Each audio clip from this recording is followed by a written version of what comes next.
એના મેઇન કારણમાં લાલીનો અને અલ્લીનોની જે રમત છે એ જ છે. કારણ કે લાલીનોના કારણે અત્યારે પણ પ્રેશર સિસ્ટમો જે ટ્રોપિકલ સાયક્લોન 9 નંબર છે એ કોકા ઇઝલેન્ડ સુધી 24મી તારીખ સુધી આપણી દિશામાં છે, પરંતુ એના પછી એ હિન્દ મહાસાગરમાં એટલે કે સાઉથમાં વળી જાય છે અને એના કારણે આપણી પર આવતો ભેજ જે સમુદ્રમાંથી અત્યારે આવી રહ્યો છે અને જેના કારણે ધુમ્મસ થાય છે અને જે ઠંડી પડવી જોઈએ એના કરતાં ગઈ સાલ કરતાં આપણે 2-3 ડિગ્રી વધારે તાપમાન અનુભવી રહ્યા છીએ ગુજરાત ખાતે પર્ટિક્યુલરલી અને નોર્થ વેસ્ટમાં પણ. તે હવે આપણે 24મી તારીખ પછી એનો અનુભવ ઓછો થશે અને એના પછીની જે સિસ્ટમ આવે છે એ મધ્ય પેસિફિકમાં એટલે કે એની અલ્લીનો બાજુની મૂવમેન્ટ ચાલુ થઈ ગઈ છે અને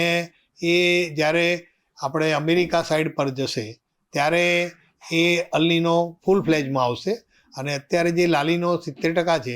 એનો પર્સન્ટેજ ઓછા થઈ જશે અને એના કારણે આપણને જે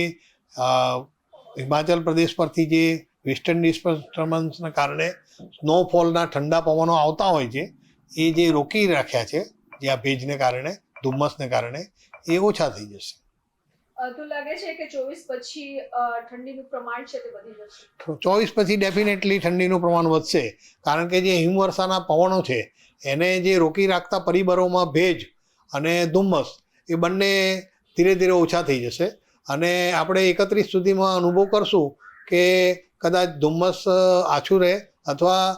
બહુ નલિફાઈ થઈ જાય અને એના કારણે આપણે ઠંડીનો અહેસાસ અથવા અનુભવ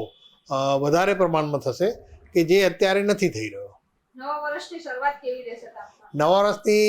શરૂઆત ગુલાબી ઠંડીમાંથી આપણને જરા કડકડતી ઠંડી અને ચમચમાતી ઠંડી થાય એવું અનુભવાઈ રહ્યું છે અને નવું વર્ષ આપણને ઠંડી ને શિયાળાના આગમન સાથે વધાવીએ એવું લાગી રહ્યું છે. તો અત્યાર સુધી આ જે સિસ્ટમ એક પછી એક બનતી હોય એનું કારણ શું હશે? એનું કારણ લાલીનો અને અલ્લીનોની જ રમત હોય છે. કારણ કે જ્યારે લાલીનો હોય ત્યારે વેસ્ટ પેસિફિકમાં ચક્રાવાત અથવા જે દબાણની સિસ્ટમો ઉત્પન્ન થતી હોય અને એના કારણે જે પશ્ચિમ વિક્ષોભ છે